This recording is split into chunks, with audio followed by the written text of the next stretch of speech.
Hello everyone, कैसे हैं आप सब। और आपका बहुत बहुत स्वागत है हमारे इस यूट्यूब चैनल जिसका नाम है जाबिश फिजिक्स। और क्लास 12 की ज्योमेट्रिकल ऑप्टिक्स के इस लेक्चर में हम लोग समझेंगे मिरर फॉर्मूला को और प्लस साइन कन्वेंशन को। ठीक है, तो इस ये लेक्चर इंपॉर्टेंट होने वाला है, इसलिए इसे पूरा देखें।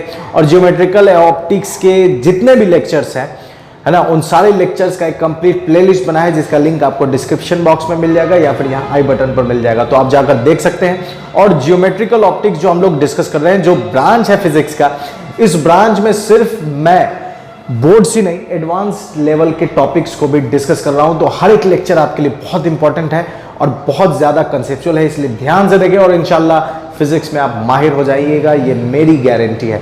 चलिए शुरू करते हैं बिना टाइम वेस्ट किए। मिरर फॉर्मूला, तो सबसे पहले अपन हेडिंग दे लेते हैं mirror, MIRROR, mirror formula. Mirror formula, ठीक है। मिरर फॉर्मूला के लिए देखें तो सबसे पहले अगर इसे डिफाइन कर सकते हैं तो क्या लिख सकते हैं कि it is the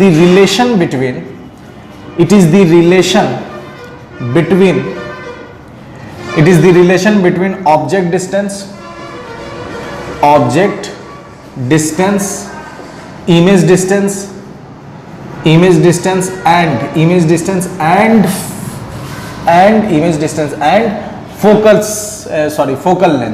focal length। ठीक है, ये रिलेशन है किसके बीच में? ऑब्जेक्ट डिस्टेंस, इमेज डिस्टेंस और फोकल लेंथ के बीच में। अब यहां पर कुछ सिंबल हम लोग यूज करेंगे। यू होता है ऑब्जेक्ट डिस्टेंस, यू यूज कर रहे हैं हम लोग किसके लिए? ऑब्जेक्ट डिस्टेंस के लिए। V हम लोग किसके लिए यूज कर रहे हैं? तो V यूज कर रहे हैं इमेज डिस्टेंस के लिए। V यूज कर रहे हैं किसके लिए? इमेज डिस्टेंस के लिए। F यूज करते हैं फोकल लेंथ, बचपन से पढ़ते आ रहे हैं। F यूज कर रहे हैं किसके लिए? फोकल लेंथ के लिए। R क्या होता है? तो रेडियस ऑफ कर्वेचर। R क्या होता है? Radius of curvature.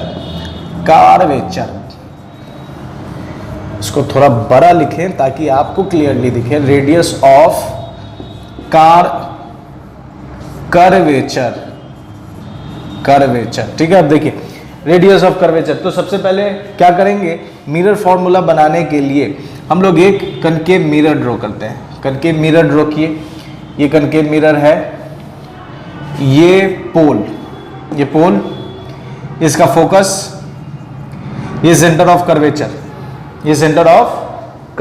अब देखिए कहां पर ऑब्जेक्ट रखेंगे तो कहां पर इमेज बनेगी। जस्ट प्रीवियस लेक्चर में हम लोगों ने डिस्कस किया है कि कहां पर ऑब्जेक्ट को रखना है तो कहां पर इमेज बनेगी। तो कहां पर ऑब्जेक्ट रखेंगे तो कहां पर इमेज बनेगी। तो यहां पर फिलहाल हम लोग जो ऑब्जेक्ट को रखेंगे वो रखते हैं यहां पर। ये ऑब्जेक्ट को हमने रखा, तो जब हम ऑब्जेक्ट को यहां रखते हैं बिटवीन F एंड C, तो इमेज बनती है बियॉन्ड C से आगे बनती है। ये हम लोगों ने किया हुआ है, इसलिए हमें मालूम है कि जब ऑब्जेक्ट को F एंड C के बीच में रखेंगे तो इमेज कहां बनेगी? C से आगे बनेगी। कैसे बनती है? रे डायग्राम ही हम लोगों ने समझा। कितने रेज लेते हैं? 2 रेज लेते हैं, ठीक है। तो कितने रेज लेंगे? 2 रेज लेंगे। तो एक रे ऐसे गई, इसी पाथ पर लौट आई, दूसरी रे ऐसे जाएगी, दूसरी रे ऐसे गई, तो सेंटर ऑफ कर्वेचर नॉर्मल का काम करेगा। तो सेंटर ऑफ कर्वेचर से एक लाइन ड्रॉ कर देते हैं। तो जितना एंगल ऑफ इंसिडेंस है उतना ही एंगल ऑफ रिफ्लेक्शन बनाकर ये आई और मिली, उतना ही एंगल ऑफ रिफ्लेक्शन। तो इमेज बनी यहां पर, आपको मालूम है। ये हमने रे डायग्राम बना लिया कि एक रे ऐसे गई, एक रे ऐसे आई, एक रे सीधे गई, सीधी लौटी, दोनों यहां पर मिली, इमेज बना यहां पर। रे डायग्राम में हम लोगों ने इसके रिजल्ट को समझा था। ऑब्जेक्ट को फोकस और सेंटर ऑफ कर्वेचर के बीच में रखेंगे तो इमेज बियॉन्ड C पर बनेगी। अब जो सिंबल हमने यूज किया है उसको यहां लिख लेते हैं। क्या क्या है? तो देखिए यहां पर ये आई जो है इमेज डिस्टेंस है, तो V से दिखाते हैं इमेज डिस्टेंस को V, तो यहां से यहां के लिए V लिख लेते हैं। उसके बाद सेंटर ऑफ कर्वेचर वाले से रेडियस ऑफ कर्वेचर बोलते हैं, तो इसके लिए हम लोग ब्लैक कलर यूज करेंगे। ये रेडियस ऑफ कर्वेचर R हो गया यहां से यहां तक। उसके बाद जहां पर ऑब्जेक्ट रखाता है, जहां पर ऑब्जेक्ट को रखते हैं, ऑब्जेक्ट से पोल की दूरी को U बोलते हैं, ऑब्जेक्ट डिस्टेंस। F वाले को क्या बोलेंगे? तो F से पोल की दूरी को फोकल लेंथ बोलते हैं, फोकल लेंथ।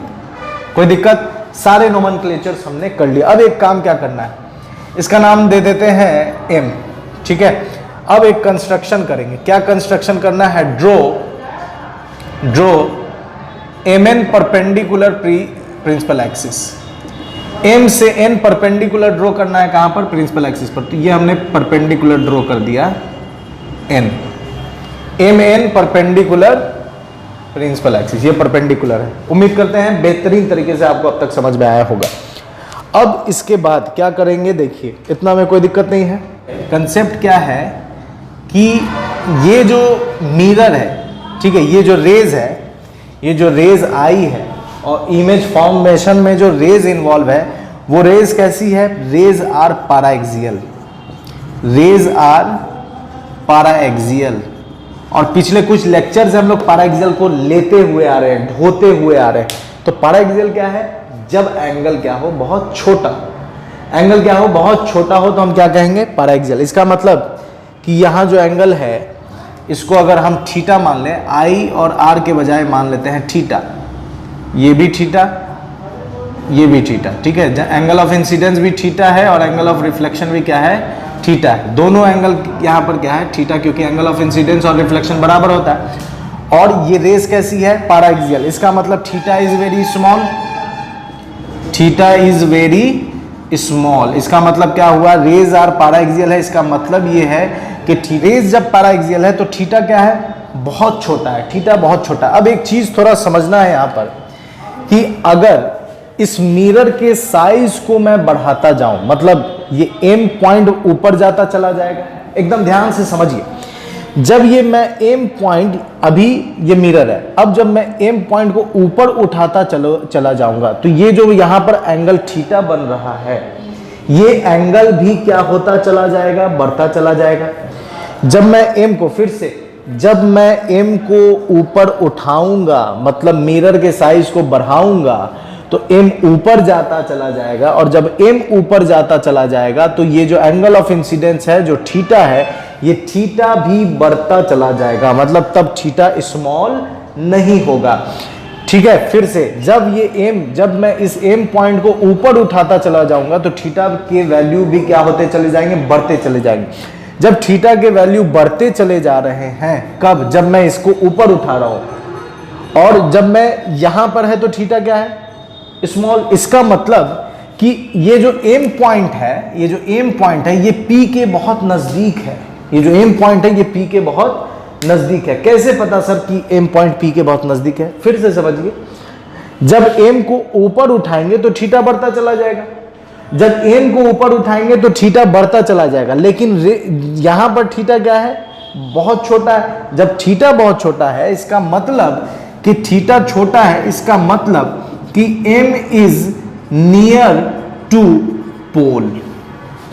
m क्या है, किसके नजदीक है, पोल के नजदीक है। m किसके नजदीक है, पोल के नजदीक है। और जब m और पोल, m और p आपस में बहुत नजदीक है तो np जो होगा, np वो बहुत छोटा हो जाएगा। इतना होगा कि आप उसे क्या कर सकते हैं, निग्लिजिबल मान सकते हैं, न के बराबर, निग्लिजिबल। बात समझ में आई। ये कंसीडरेशन थोड़ा करना है कि रेज क्या है, पैराएक्सियल, तो थीटा स्मॉल। और जब थीटा स्मॉल है, इसका मतलब कि एम पी के नजदीक है। एम जब पी के नजदीक है तो ये जो एनपी है यहां पर, ये नेग्लिजिबल है। फिगर मैंने बड़ा इसलिए बनाया ताकि आपको समझ में आए कि यहां पर काम एक्चुअली में क्या हो रहा है। इतने में कोई दिक्कत नहीं है। अब इसके बाद क्या करना है तो समझिए। अब अभी जो हम लोग मानेंगे, पूरे जियोमेट्रिकल ऑप्टिक्स में हर जगह यही कंसिडरेशन करना है। क्या है, जहां पर ऑब्जेक्ट हो वहां के एंगल को मानिए अल्फा, जहां पर ऑब्जेक्ट हो वहां के एंगल को मानिए अल्फा, जहां पर ऑब्जेक्ट हो वहां के एंगल को मानिए अल्फा। जहां पर इमेज हो, जहां पर इमेज हो वहां के एंगल को मानिए बीटा, जहां पर इमेज हो वहां के एंगल को क्या मानना है, बीटा। जहां पर ऑब्जेक्ट हो अल्फा, जहां पर इमेज हो बीटा। और जहां पर सी हो, सी कहने का मतलब सेंटर ऑफ कर्वेचर हो, तो वहां पर मानना है आपको गामा। तो तीन एंगल तीन जगह मानना है। अल्फा मानना है ऑब्जेक्ट के पास, बीटा मानना है इमेज के पास, और सेंटर ऑफ कर्वेचर के पास क्या मानना है, गामा। अब यहां पर एक रूल हम लोग लगाएंगे। कौन सा रूल है, देखिए, एक रूल लगाएंगे, ठीक है। रूल है, ट्रायंगल का रूल आपने पढ़ा होगा कि सम ऑफ इंटीरियर बराबर एक्सटीरियर। मतलब ये 1 है, ये 2 है, तो ये एंगल हो जाएगा 1 + 2। बस यही नियम हम लगाएंगे यहां पर। कैसे लगेगा तो देखिए, इन ट्रायंगल कौन सा ट्रायंगल ले रहे हैं तो ICM, इन ट्रायंगल ICM, कौन सा ट्रायंगल लिया ICM। ICM में देखें तो बीटा प्लस थीटा बराबर गामा हो जाएगा, बीटा प्लस थीटा, तो बीटा, फिर से देखिए बीटा, ये बीटा है, ये थीटा है, ये थीटा है, बीटा ये थीटा गामा, ठीक है। ये कुछ ऐसा ट्रायंगल आपको दिख रहा होगा, ठीक है, कुछ ऐसा ट्रायंगल दिख रहा होगा, ये बीटा है, ये थीटा है, तो ये गामा है, तो बीटा प्लस थीटा बराबर गामा, तो थीटा बराबर क्या हो जाएगा गामा माइनस बीटा, इसको मान लीजिए 1। बात समझ में आ रही है? यहां जो ट्रायंगल था उसी को मैंने अलग कर लिया। फिर से अगर ध्यान से देखें तो अब लेते हैं in triangle CMO, in triangle CMO, तो CMO को भी अगर आप ध्यान से देखें तो CMO भी ऐसा ही मिलेगा, ये C, ये M और ये O। यहां पर क्या है तो यहां पर है गामा, यहां पर थीटा और यहां पर अल्फा, तो इसमें क्या लिख सकते हैं गामा प्लस थीटा बराबर अल्फा, तो गामा प्लस थीटा बराबर अल्फा, इसको मिटा दीजिए, अब काम हो गया इसका, गामा प्लस थीटा बराबर अल्फा, तो थीटा बराबर क्या लिख सकते हैं अल्फा माइनस गामा, इक्वेशन 2। कोई दिक्कत इतने में? अब देखें, now theta is equal to theta, क्या थीटा थीटा के बराबर है तो यस, थीटा थीटा के बराबर है, एंगल ऑफ इंसिडेंस बराबर एंगल ऑफ रिफ्लेक्शन। अब थीटा की जगह क्या डाल दीजिए गामा माइनस बीटा, यहाँ थीटा के जगह पर क्या डाल दीजिए अल्फा माइनस गामा। क्या कोई कटने वाला है? नहीं कटने वाला है, तो गामा को इधर भेजेंगे तो गामा प्लस गामा हो जाएगा, अल्फा और बीटा को इधर भेजेंगे तो बीटा हो जाएगा। तो यहाँ पर रिजल्ट हमें मिला 2 अल्फा 2 गामा बराबर अल्फा प्लस बीटा, इसको अरेंज करके लिख सकते हैं अल्फा प्लस बीटा बराबर 2 गामा। अब समझिए यहां पर क्या था, थीटा इज वेरी स्मॉल, तो जब थीटा बहुत छोटा है और m किसके नजदीक है, P के नजदीक है और NP नेग्लिजिबल है, तो इससे एक ये भी बात हमें पता चलती है कि alpha beta and gamma are also very small. जब m सारे एंगल छोटे हैं, m नजदीक है P के, NP नेग्लिजिबल है, पैराएक्सियल रेज है, थीटा बहुत छोटा है, तो जब थीटा छोटा है तो अल्फा बीटा गामा भी क्या होगा, वो भी बहुत छोटा होगा। और जब अल्फा बीटा गामा भी बहुत छोटा होगा, तो जब छोटा होगा तो हम जानते हैं कि साइन थीटा बराबर टैन थीटा बराबर थीटा होता है, ये हमको मालूम है। ये कैसे मालूम है? तो जब theta are very small, angles are very small, then we can use this relation. तो यहां पर भी हम वही रिलेशन यूज करेंगे। तो अगर अल्फा है तो क्या हम अल्फा को टैन अल्फा नहीं लिख सकते हैं? क्या बीटा है तो बीटा को टैन बीटा नहीं लिख सकते हैं? क्या गामा है तो गामा को टैन गामा नहीं लिख सकते हैं? लिख सकते हैं, क्योंकि एंगल क्या है, बहुत छोटा है। अगर आप डायरेक्ट इसी लेक्चर को देख रहे हैं और आपके दिमाग में ये बात नहीं बैठ रही कि अल्फा की जगह टैन अल्फा, ये स्मॉल एंगल के लिए साइन थीटा टैन थीटा बराबर कैसे है, तो इसका लिंक आपको, इसको मैंने डिस्क्राइब किया हुआ है, इसको एक्सप्लेन किया हुआ है, इसका लिंक आपको डिस्क्रिप्शन बॉक्स में मिल जाएगा या फिर यहाँ आई बटन पर मिल जाएगा, तो आप जाकर देख सकते हैं। और जाकर देख ही लीजिए तो आपको ये कंफ्यूजन क्लियर हो जाएगा कि यहाँ पर डायरेक्ट मैंने टैन कैसे लिख दिया। ठीक है, तो अल्फा, अब देखिए अल्फा का फॉर्मूला क्या होता है, टैन थीटा का फॉर्मूला क्या होता है, perpendicular by base. Tan theta का फॉर्मूला क्या होता है, perpendicular by base. Tan theta का फॉर्मूला परपेंडिकुलर बाय बेस, तो ये परपेंडिकुलर है। अल्फा के लिए देखिए परपेंडिकुलर कौन है, mn। अल्फा के लिए परपेंडिकुलर है mn, तो mn बाय बेस क्या हो जाएगा,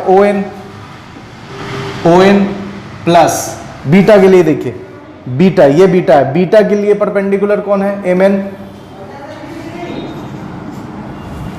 ठीक है, और इसका क्या हो जाएगा, ip क्या हो जाएगा, v, सॉरी ip लिख दीजिए,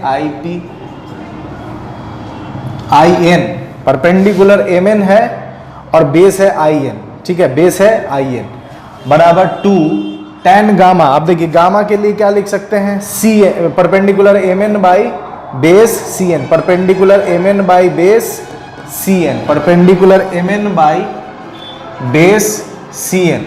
सब में एम एन है, एम एन को कॉमन लेकर हम काट देंगे तो यहां बचेगा ओ एन, और ओ एन में देखिए एनपी नेग्लिजिबल है, एनपी बहुत छोटा है, तो ओ एन को हम क्या लिखेंगे, ओपी, ओ एन को लिख दीजिए ओपी। आई एन को क्या लिख सकते हैं, तो आई एन को लिख दीजिए आईपी, 2 बाई सी एन को क्या लिख सकते हैं, सीपी। तो सर ये ओ एन ओपी को कैसे लिख दिए, देखिए एनपी बहुत छोटा है, तो एनपी जब बहुत छोटा है तो क्या आई एन आईपी के बराबर नहीं लिख सकते, क्योंकि एनपी बहुत छोटा है, तो आई एन और आईपी लगभग क्या होगा, इक्वल होगा, इसलिए हमने आई एन को आईपी लिख दिया, ओ एन को ओपी लिख दिया और सी एन को सीपी लिख दिया। अब थोड़ा देखें ओपी, ओपी एक्चुअली में क्या है, ओपी है object distance, object distance u, तो यहां डाल दीजिए 1 बाई यू। आईपी क्या है, आईपी क्या है v, image distance, 2 by CP क्या है, सीपी क्या है, सीपी है r, तो r आ गया, तो ये फॉर्मूला निकल कर आ गया। और 1 बाई हमको पता है कि f बराबर r बाई 2 होता है, तो 2 बाई r क्या हो जाएगा, 1 बाई f, 2 बाई r हो जाएगा 1 बाई f, इसलिए यहां लिख सकते हैं 1 by U plus 1 by e is equal to 1 by f। और इसी को हम लोग क्या कहते हैं, मिरर्स फॉर्मूला, मिरर्स फॉर्मूला। कोई दिक्कत इसमें, बेहतरीन तरीके से समझ में आई है तो जरूर लाइक ठोकिए और शेयर और सब्सक्राइब भी कीजिए अगर आपको कंसेप्ट क्लियर हुआ है तो, ठीक है। तो मिरर फॉर्मूला क्या है ये समझ में आ गया, इसको हम लोगों ने डिराइव कर लिया। ये मिरर फॉर्मूला सब मिरर के लिए एप्लीकेबल फॉर ऑल मिरर, सब के लिए, प्लेन के लिए भी ये काम करेगा। स्फेरिकल में जो दो पढ़े हम लोगों ने, स्फेरिकल में जो दो पढ़ा है हम लोगों ने क्या क्या, कनकेव मिरर और कन्वेक्स मिरर, तो तीनों mirror, plane mirror, concave mirror, convex mirror, तीनों मिरर के लिए ये काम करेगा। और साथ में एक चीज और हमें जानना है, लिखना है यहां पर, वो ये है कि V U and F must be put with sign, मतलब वी यू और एफ के जो वैल्यूज को हम इसमें डालेंगे वो उसके साइन के साथ डालना है। तो साइन कैसे हम लोग डिसाइड करेंगे वो अभी हम लोग समझेंगे साइन कन्वेंशन में। उम्मीद करते हैं कि इसमें इतनी सा भी दिक्कत आपको नहीं हुआ होगा। मैं साइड हो जा रहा हूं, स्क्रीनशॉट लेकर आप नोट्स बना सकते हैं, ठीक है। और साइन कन्वेंशन के लिए मुझे जगह चाहिए तो मैं इरेज कर देता हूं। साइन कन्वेंशन क्या है, देखिए साइन कन्वेंशन कि ये मिरर हमने बना लिया, ठीक है, ये पोल। सबसे पहला क्या है कि सब सारे मेजरमेंट कहां से करेंगे, measurement should be done from pole, measurement should be done from pole. Measurement हम कहां से करेंगे, पोल से करेंगे। मेजरमेंट कहां से करेंगे, पोल से। सारा मेजरमेंट कहां से होगा, पोल से होगा। दूसरी चीज, इन द डायरेक्शन ऑफ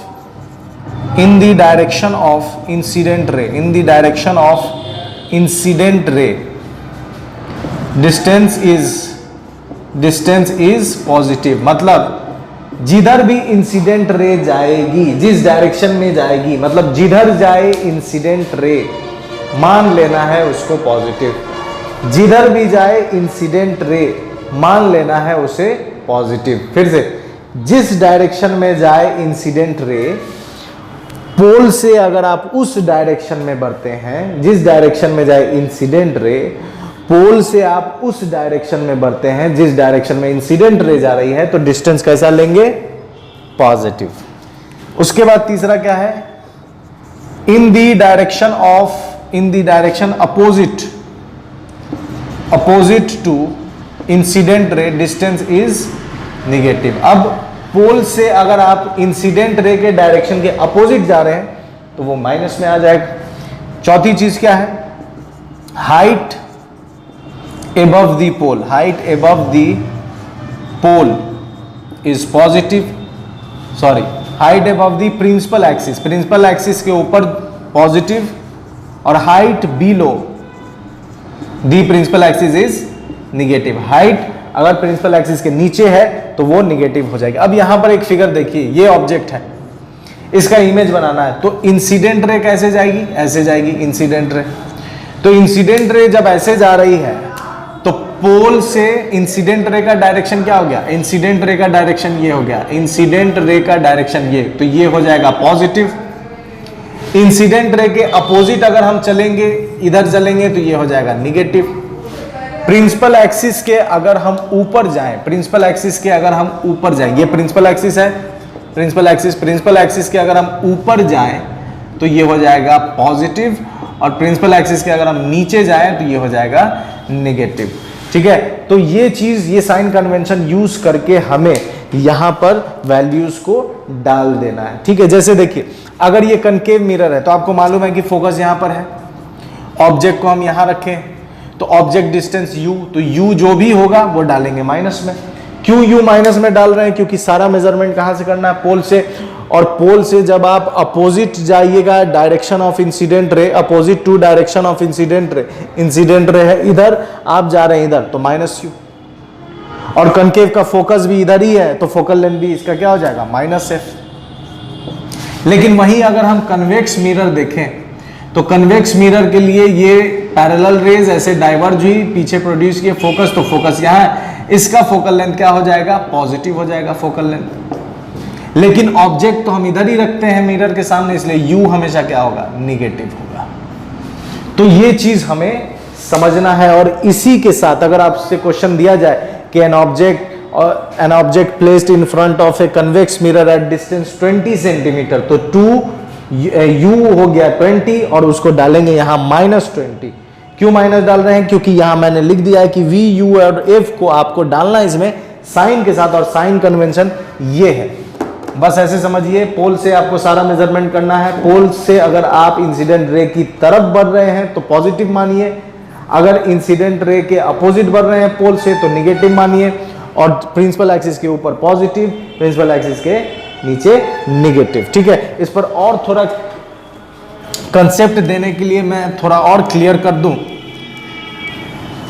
ठीक है, देखिए अगर कोई रे डायग्राम ऐसे बनाता है, कोई रे डायग्राम ऐसे बनाया, ये ऑब्जेक्ट है, ठीक है, तो ये ऐसे बनाया, तो उसके लिए सारा मेजरमेंट भी यहां पोल से, उसके लिए देखिए ये इंसिडेंट रे का डायरेक्शन हो गया, तो उसके लिए इंसिडेंट रे का डायरेक्शन, तो इधर से बढ़िएगा तो पॉजिटिव मिलेगा, इधर से बढ़िएगा तो निगेटिव मिलेगा। तो u यहां पर भी क्या है, निगेटिव है, और यहां पर भी u देखिए निगेटिव था।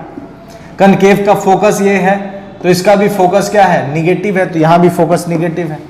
तो साइन कन्वेंशन एक्चुअली में कैसे भी आप रे डायग्राम बनाइए, सब में आपको एक ही जैसा रिजल्ट मिलेगा। चाहे आप मिरर को इधर घुमा के रखिए, चाहे आप मिरर को इधर घुमा के रखिए, या आप ऐसे भी बना सकते हैं। ये मिरर है, ये प्रिंसिपल एक्सिस है, ऑब्जेक्ट यहां है, तो अब सर बताइए, तो इंसिडेंट रे का डायरेक्शन किधर होगा, इंसिडेंट रे का डायरेक्शन इधर होगा।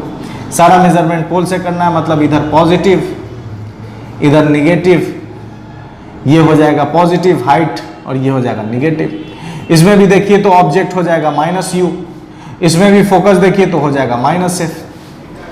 बात समझे? तो ये साइन कन्वेंशन हर जगह हर तरह से एप्लीकेबल है, हर तरह, और यही साइन कन्वेंशन हम लोग लेंस में भी यूज करेंगे। तो याद रखें, जैसे ही आप स्फेरिकल मिरर 90% कंप्लीट करते हैं, ठीक है, जैसे ही आप रिफ्लेक्शन 90% कंप्लीट करते हैं, वैसे ही आपका लेंस वाला कंसेप्ट भी कंप्लीट हो जाता है हिडन फॉर्म में। आपको मालूम नहीं चल रहा है, लेकिन देखा जाए तो आप हिडन फॉर्म में लेंस को भी स्टडी करें, क्योंकि सारे केसेस एक जैसे हैं, कोई इधर उधर नहीं होता है। बस फिगर चेंज हो जाएगा लेकिन रिजल्ट वही रहेगा, एक्सप्लेनेशन वही रहेगा। बस मिरर के बजाय हम लोग क्या लिखने लगेंगे, लेंस लिखने लगेंगे। ठीक है, तो अगर आपको इतू सा कोई सा भी डाउट हो तो बेशक कमेंट बॉक्स में टाइप करें, और ये समझ में आया है बेहतरीन तरीके से तो लाइक और शेयर करना आप पर वाजिब है, जरूर कीजिए। ठीक है, तो मेरे साथ बने रहने के लिए बहुत बहुत शुक्रिया। अपना ख्याल रखें। गुड बाय एंड खुदा हाफिज।